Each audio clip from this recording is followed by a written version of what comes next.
Prego, sulla scuola, prego.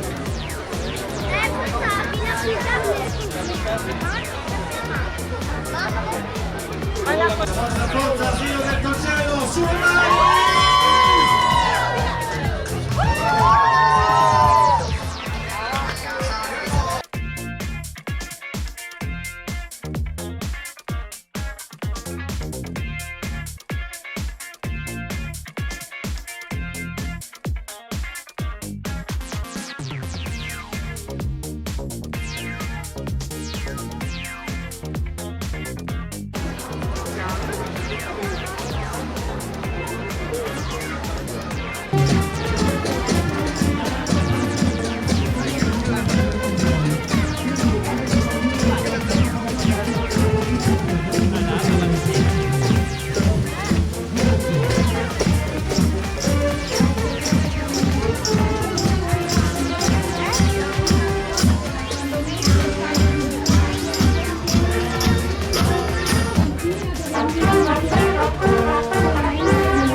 Ci vogliono anche queste cose, dobbiamo immortalare questo bellissimo carnevale che dopo gli anni del Covid finalmente sta tornando alla grandezza iniziale. Ecco che schierate, vedete, la scuola dell'infanzia Bertoncello di Paluello.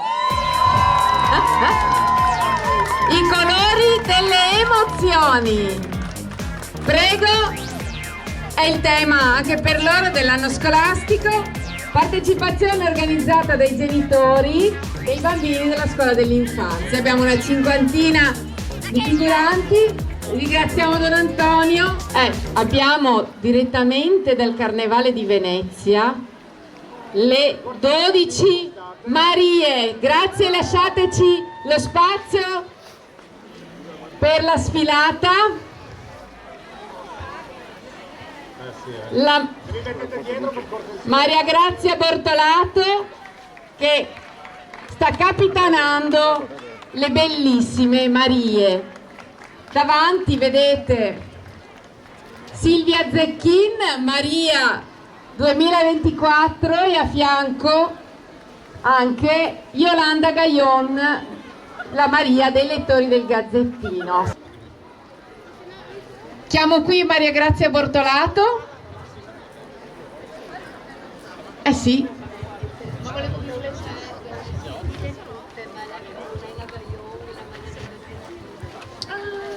Non c'è! È malata anche lei? Ah, cavolo!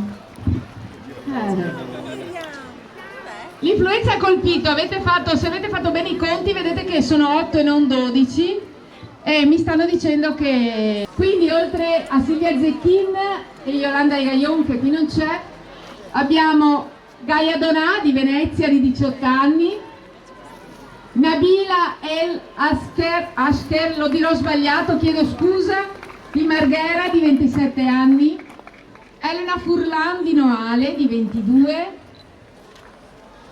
Mariam Gargiulo di Favaro Veneto 27, Lidia Gasparini di Chirignago di 18 anni, Rossana Grementieri del Cavallino di 27 anni, che poverina è a letto con l'influenza, Ilaria Marvilli del Lido di Venezia di 27 anni, Laura Mattiazzo del Terraglio di 22, Irene Renosto di Mestre 20 anni, Giorgia Vettorello di Favaro Veneto 19, anche lei malata. Io adesso chiamerei qua, intanto voi ve li potete guardare, ammirare, fotografare, intanto Maria Grazia ci può dire un po' di cose. Se la vuoi raccontare tu la storia, se no la racconto io, ma tu la sai molto meglio di me.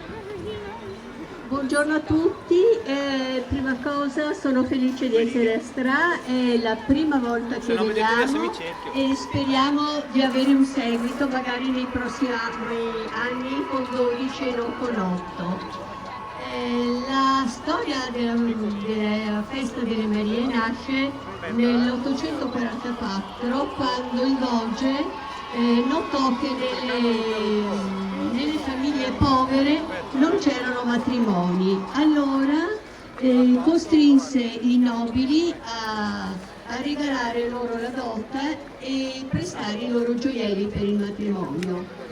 Questo nell'844, però sempre a San Pietro di Castello, nella chiesa dove veniva fatta la funzione nuziale delle 12 fanciulle, delle 12 spose, arrivarono i pirati, li rapirono e scapparono con la loro dote. Il Doge, assieme ai castelleri, gli uomini più forti di Venezia, raggiunsero i pirati a Caorle, uccisero tutti i pirati e riportarono le 12 donzelle a Venezia. Era il 2 febbraio, il giorno della Madonna Candelora, ed è per questo che si chiamano da allora Marie. E poi questo andò avanti per centinaia d'anni e furono sempre festeggiate dal Doge da un giorno a 7 giorni in Palazzo Ducale nelle feste patrizie. E dopodiché, diciamo, siccome anche le altre fanciulle povere dicevano perché solo 12, perché loro e noi no, allora fecero i 12 sagome di legno, sempre raffiguranti delle donne, con i gioielli, e fecero le processioni con queste sagome, chiamate le Marie del Tola. Però ai veneziani questo non andava bene, perciò protestarono e da allora non ci furono più diciamo, queste processioni, queste 12 spose Marie. E poi dopo la guerra con Chioggia eccetera fu ripresa questa rievocazione storica meravigliosa nel 1999 da Bruno Tosi, e chiaramente ora noi la facciamo in chiave moderna. Comunque si dice questo, che allora i veneziani da buoni commercianti dicevano che vedere le Marie portava fortuna. Ve l'ho abbreviata un attimino perché non volevo, penso che ci siano tanti altri gruppi da presentare. Però dici delle nostre Marie, dici qualcosa di queste bellissime ragazze. Allora, è stato un gruppo quest'anno molto bello Io mi aspettavo sempre nei 10 giorni un qualche screzio tra di loro come è avvenuto negli anni passati, invece sono state bravissime. Che dire, è stato un percorso duro, molto duro e faticoso, perché nei 10 giorni abbiamo fatto di tutto.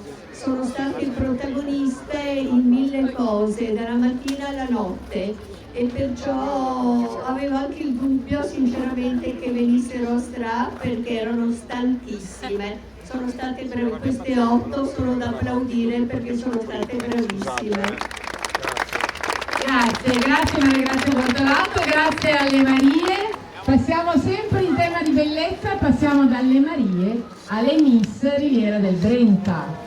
Sentite, Signora, non qua siamo di casa e ovviamente si sentono già gli applausi, si sentono già. Guardate che bella la nostra Miss Riviera del Brenta 2024. Carlotta Zegna, che indossa l'abito ufficiale del concorso Miss Riviera del Brenta. Non è lei? Su modello dell'Ottocento veneziano realizzato dall'atelier Idea Sposa di Legnaro. Assieme a lei c'è Beatrice Tomada, Miss G di Ferro Team, in costume da nobile medievale. Giulia Ballan, Miss Sorriso 2023, sempre in costume da nobile medievale. Se riuscite, chi fa le foto, fare la foto. Poi abbiamo le gemelle Ludovica e Vittoria Ariani, Miss Campo Nogara e Miss Solidarietà. I costumi da nobili medievali sono stati forniti dalla Proloco di Fiesso d'Artico e fanno parte della collezione del Palio del Ruzzante. Chi c'era quest'anno l'ha visto, è sempre bellissimo. E quando tirano, soprattutto di 2015, l'8 luglio, per il tornado che ha colpito la Riviera del Brenta, quindi per un'iniziativa di solidarietà. Tu c'eri, Roberta, io e te, il nostro territorio, la Riviera del Brenta, e naturalmente Stra con le sue ville. Grazie ragazze, grazie a Renato che porta avanti questa tradizione, che mi ha anche detto che il concorso riprende il 29 aprile con la prima selezione a Fossò. Ragazze dai 18 ai 29 anni, fatevi avanti, iscrivete al concorso, sul web trovate tutto quanto e partecipate. Nominiamo, oltre a Renato Trincanato, Chiara Trincanato, Luca Baldoni, suo collaboratore, il fotografo ufficiale Paolo Pulese e un po' tutto il suo team. E il gruppo dei figuranti della Proloco Pisani di Stra. Giochiamo in casa, avanti ragazzi! Abbiamo un nome noi molto prestigioso, Proloco Pisani non è da poco. Allora, voglio solo dirvi due cose su questi pregiatissimi costumi, che sono riproduzioni dei costumi veneziani della nobiltà veneziana del Settecento. Allora, alcuni dei nostri amici il costume se lo sono fatti da loro, cercando appunto di essere il più possibile fedeli rispetto alle riproduzioni dell'epoca. Ma poi in realtà abbiamo anche due grandi collaboratori. La sartoria Soul Academy di Annalisa Fracasso, che ha sede in Villa Soranzo, qui sapete 2 passi da noi, e che si occupa proprio di questa rivisitazione storica degli abiti per dare ancora vita a quella che è la nostra storia. E poi devo ringraziare anche il grandissimo sarto Granziero Lorenzo, in arte Loren, che ha avuto per anni la sartoria qui a Stra e che adesso si è ritirato perché ha la sua veneranda età.